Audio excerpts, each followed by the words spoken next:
Ini contohnya, right? Ini contoh salah satu startup di US yang mau bikin ide tentang food app. I'm not talking to the details about the app, but this is just an example of landing page.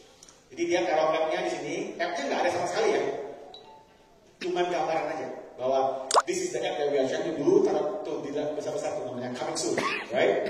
Jadi taruh logonya, kasih description-nya.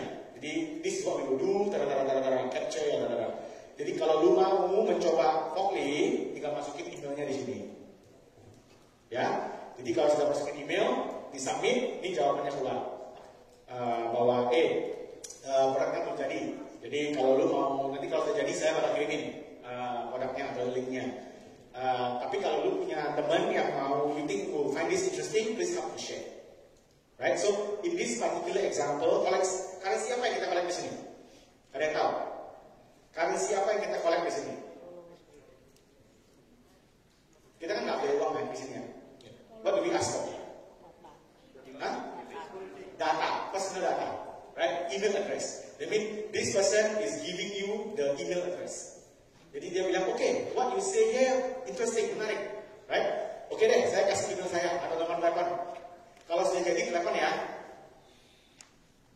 Okay, so we are collecting something important, something valuable to them, which is their personal data, which is their email, their access to their email address, as well as their phone number. Kalau ada Google laptop. Sama juga ini. This is a startup that is very famous in the US with one of the most successful landing page out there, right? Dia mempunyai sini simple, the world easiest project management tool.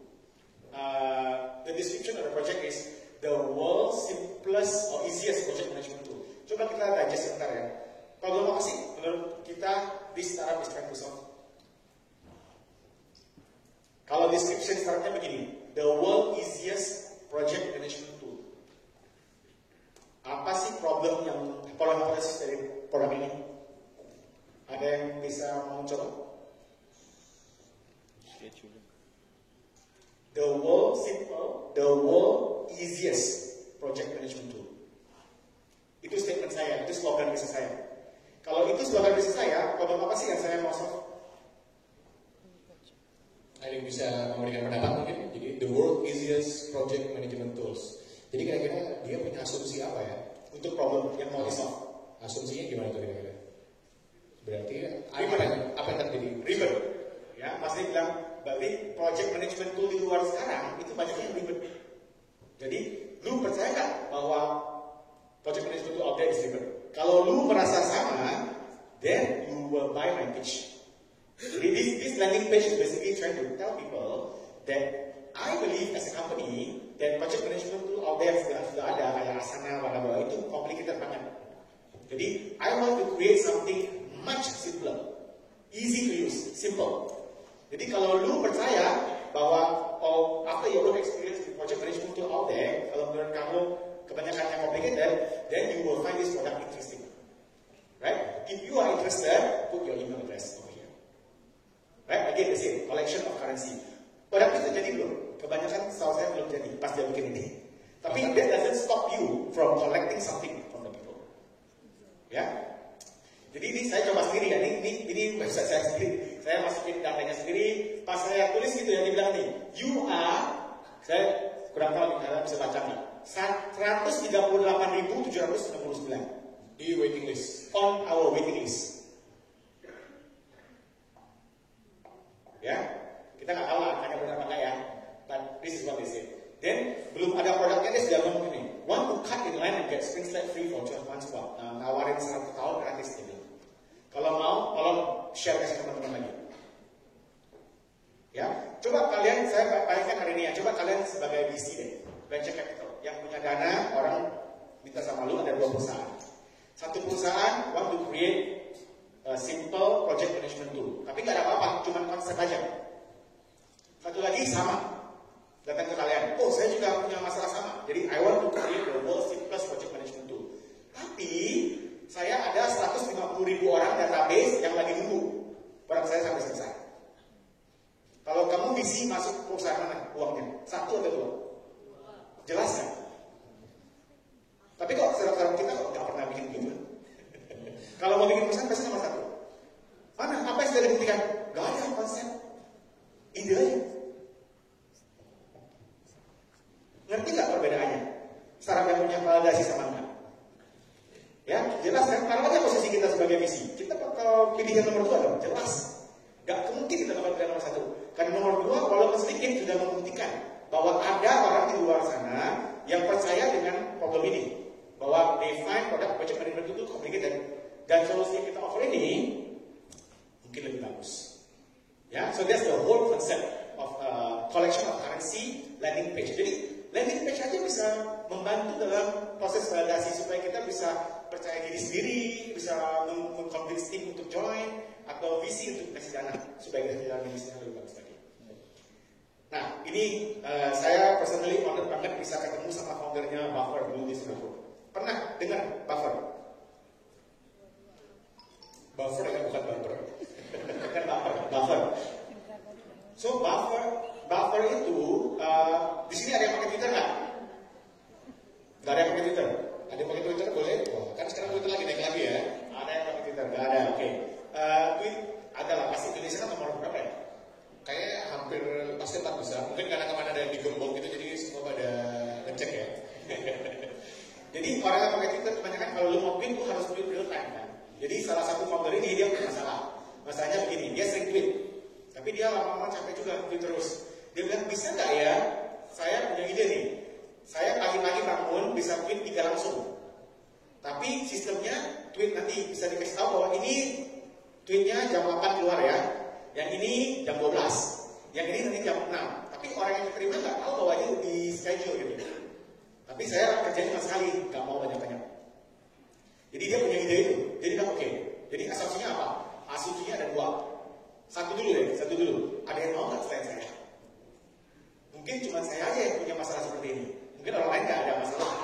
Mungkin orang juga nggak tweet ya. Jadi pas dia punya ide itu, dia bikin landing page seperti ini. Right? So tweet more consistently with Buffer. And number 1, very simple. Choose time to tweet. Jadi pilih aja waktu untuk tweet. Nomor 2, add your tweet to your Buffer. Masukin aja ke dia punya pipeline, right? And then Buffer does the rest. Simple.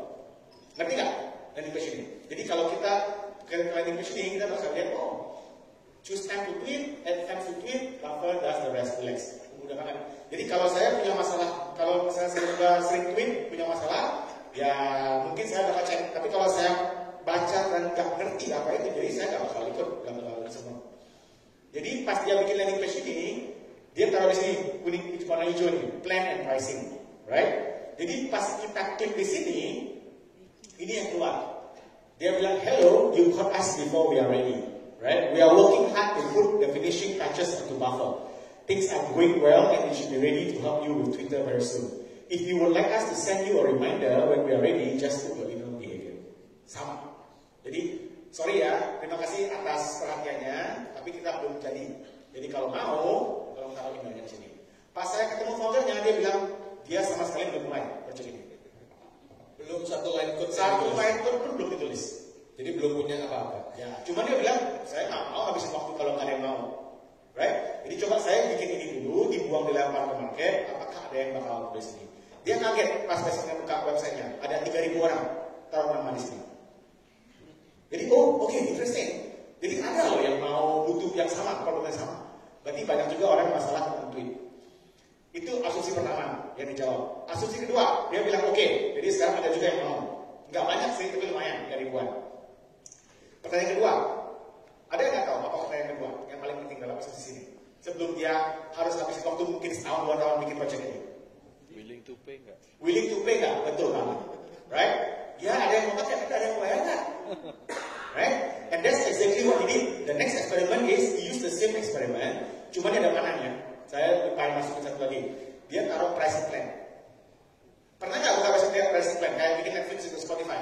Ada yang premium, ada 3 jenis gitu. Jadi lu kalau pencet yang manapun kesini juga sama. Hello, you can ask. Tapi dia ada additional data. Yang mana sih yang dipencet? Yang gratis, yang $10 atau $20? Ya. Jadi pas dia bikin eksperimen ini, yang mau ditanyakan cuma satu. People will pay for the solution. Oh, this is a free solution. They expect it to be free forever. Then I don't know how to do it. Right? Pas dia jalanin eksperimen ini, ada kira-kira setengah dari sen yang tengah, yang $9.99. Right? Kebanyakan dari mereka itu bisnis, bukan personal. Jadi bisnis owner yang harus retweet untuk promosi bisnisnya. Jadi nggak ada waktu kan, tiap 3 jam mau bikin restoran tapi harus tweet lagi gitu kan. Jadi dia bikin tiap hari seperti itu. Jadi dari sana dia tahu bahwa this is a really interesting product. Then there is a demand for it, there are real problems and people are willing to pay for it. And that's why he built the business. Ini bisnis $1 billion sekarang.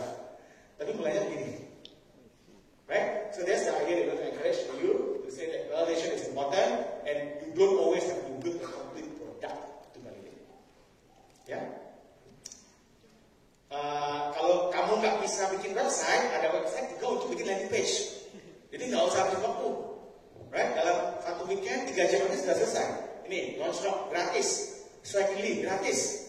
Jadi jangan habisin waktu kalau bisa cari cara yang lebih efisien. Jangankan perusahaan kecil, perusahaan besar aja pakai beginian. Pernah dengar perusahaan ini namanya apa? Tahu nggak ini perusahaan apa? Instagram. Ada yang pakai Instagram sini pasti pakai. Ini Instagram, tapi Instagram pertama kali mulai itu cuma ada iOS-nya, Cuma di iPhone. jadi dia nggak pernah bikin Android. Jadi ini namanya robot Android dalamnya Instagram logo. Jadi sebelum mereka taruh resources, apakah saya harus taruh saya punya resources manpower untuk bikin produk ini di Android? Dia bikin landing page ini, right? Want to be the first in line for Instagram on Android? Ya, masukin email address. Jadi gimana cara justify ke bos bahwa kita harus masukin dana loh untuk bikin Android? Bikin ini. Kalau misalnya 1 juta orang masukin, ya udah. Kasih bos karena 1 juta orang lagi nunggu loh. Mau nggak bikin Android app-nya? Kalau nggak ada nomor itu, gimana justify? Bosnya bilang, nggak usah lah, fokus aja di iOS. Ya, so it's another company also does this. This is the same type of stuff from another Singaporean friend of mine, Gopo, di Singapore. Yang Dropbox is the same. Dropbox juga pas mereka pertama kali mulai juga nggak ada produknya, tapi dia bikin video. Lu bisa cari nih di video Dropbox demo, bisa cari di YouTube. Sekarang mirip banget kayak produk Dropbox asli, tapi pertama kali mulai produknya aja nggak ada, dia bikin demo aja. Tapi dari sini dapat banyak reaksi. Ada orang bilang, oh ini produk saya butuh nih, saya bisa juga bayar kalau produknya seperti ini. Jadi gara-gara itu mereka cari pendanaan dan mulai membangun bisnisnya. Kalau orang bilang, oke, saya bukan bikin website loh, saya bikin app. Kalau bikin app, jadi saya harus cari developer. Enggak juga, right? So this is an example of a startup yang bisa dipakai, namanya Pop App. Jadi kalau kita nggak punya UI UX designer, whatever, tinggal gambar aja di kertas, right? Ambil foto bisa jadi app. Jadi bisa validasi kalau app flow, whatever, bisa pakai app ini. Gratis dan juga efisien.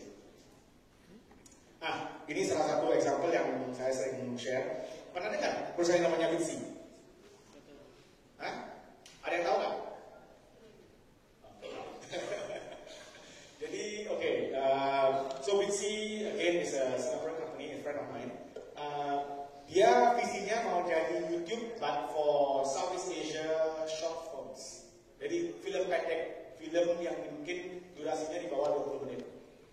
Jadi pas pertama kali mereka mau mulai, kalau visinya begitu, gimana menurut kalian? What do you think they should do? Any idea? Jadi membuat YouTube khusus buat film pendek. Karena buat bikin tadi, untuk kira-kira gimana buat validasinya? Ada kebayang nggak? Ada ide nggak? Apa aja assumption yang menurut kalian harus divalidasi? Coba. Yang perlu divalidasi mungkin apakah jumlah orang yang suka lihat film pendek itu banyak atau enggak? Benar, satu. Oke, ada lagi.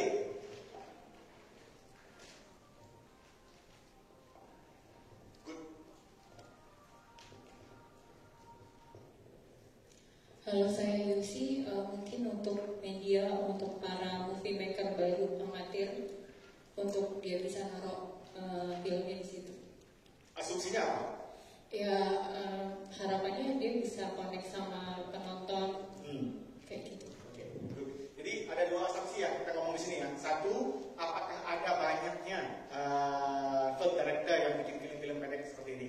Nomor 1, yang untuk ngisi satu platform ini. Yang kedua, tadi yang Mas ini bilang, ada nggak banyak orang yang lagi nonton film pendek di Indonesia, gitu kan? Di sini ada nggak yang nonton film pendek?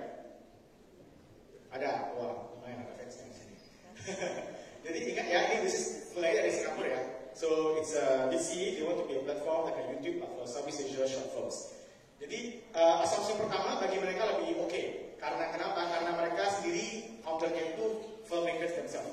Jadi dia ada kenalan, teman-teman semua juga filmmakers. Jadi dia tahu gimana bisa cari film-film yang bisa masukin di platform. Tapi yang kedua itu selalu ada masalah. Pertanyaan tadi yang Mas Ni ngomong, ada orang yang nonton film pendek? Gak banyak setahu saya, gitu kan? Kalau mau juga orang bisa di YouTube kan, banyak short filmnya di situ juga. Kenapa harus butuh platform dedikasi sendiri gitu, bikin ceritanya. Jadi pertama kali mulai founders ini pakai Facebook untuk validasi. Jadi pertanyaan yang menjawab itu gini, kalau saya bisa curate film-film yang interesting, bisakah saya bikin audience? Cari-cari orang yang mau nonton film short films. Jadi founder ini pertama kali mulai tiap hari nonton 2 film sendiri ya, 2 founder kan, 1 pagi 1 malam dapat tugas. Jadi setiap kali nonton bikin sinopsis, sudah selesai masukin ke Facebooknya. Dan mereka dapat videonya juga dari YouTube. Ya, ada YouTube yang sudah ada filmnya sudah ditaruh situ 2-3 tahun gitu kan, ada yang nonton gitu kan. Orang YouTube kebanyakan nontonnya dog videos, cat videos, right? They don't really watch the short films. Jadi dia begitu tiap hari. Selama 3 bulan mereka sudah mulai pakai Facebook page ini, koleksi kira-kira 3.000 orang, 3.000 likes gitu. Jadi okay, that's interesting, right? I mean, there are people who want to watch if I'm able to curate the content. Tapi ada interaksi nggak? Jadi apakah ada orang yang bakal komen nggak? Itu adalah salah satu pertanyaan-pertanyaan berikutnya. Bukan hanya komen aja, di dalam Facebook page ini banyak juga orang yang debate. Because a lot of short films actually have moral of the story. Right? Jadi sekarang orang debate, mereka komen semuanya di sana. Dan setelah 3 bulan, mereka dapat validation yang konkret. Karena kalau mereka cari video di YouTube yang misalnya sudah 3 tahun cuma 200 view, mereka taruh di platform sini di feature on their Facebook page, dalam 3 hari videonya dapat 3.200. Itu artinya apa? 3.000 itu datang dari mana? Dari Facebook mereka, right? So from there, then they can slowly develop the answer that says, hey, if I curate the content properly, mungkin ada audience-nya, right? So now when they go to the VC, sekarang mereka kalau sering ke VC sering ditanyakan, I don't watch short film, how you know people still watch short films? They always show this experiment to them. They say that it is still small, but this is an experiment we did. Dalam 3 bulan kita bisa bikin 3.000, dan di sana kalau kita curate videonya kita bisa jelas-jelas bahwa ada orang yang mau nonton film, right? The other validation answer that they found from this experiment is very interesting. Dia dapetin bahwa orang Singapura nggak ada yang nonton short films. Ya, kebanyakan 3.000 ini dari 2 negara aja. Bisa tebak nggak negara apa? Indonesia 1, atau lagi? Indonesia 1 terus mana ayo? Coba tebak, negara mana? Malaysia. Filipina. Oh, Ya, dan kebanyakan yang nonton ini TKI. Indonesia lagi berarti ya? Indonesia, ya. Tapi mungkin rindu Indonesia gitu kan? Jadi nonton di sini film-filmnya. Bayangkan kalau mereka nggak dapat validasi ini, mereka terus menggedor pintu di Singapura. Cari orang yang sampai hari ini. Jadi basically sekarang sudah raise millions of dollars. If you go to their Facebook page, I don't know how many numbers now. If everyone can check, sudah ratusan ribu, jutaan lah ya. Video-video mereka jutaan. Tapi top 2 consumer masih tetap sama. Indonesia sama Filipina.